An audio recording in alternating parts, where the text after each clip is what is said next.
امریکی وزیر خارجہ مارکو روبیو نے کہا ہے کہ اگر حزب اللہ رکاوٹ نہ ہوتی تو اسرائیل اور لبنان کے درمیان امن معاہدہ کل تک ممکن ہو سکتا ہے۔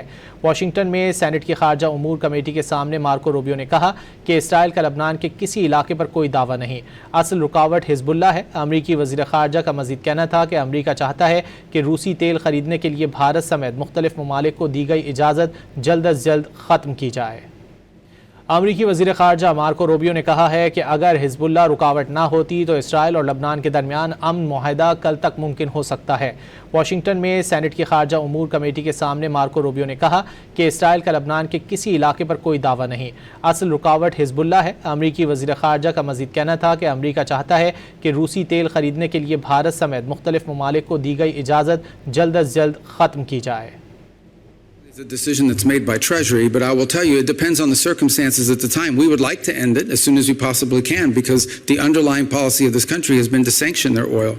These are time-limited waivers for the purpose of opening up more global supply.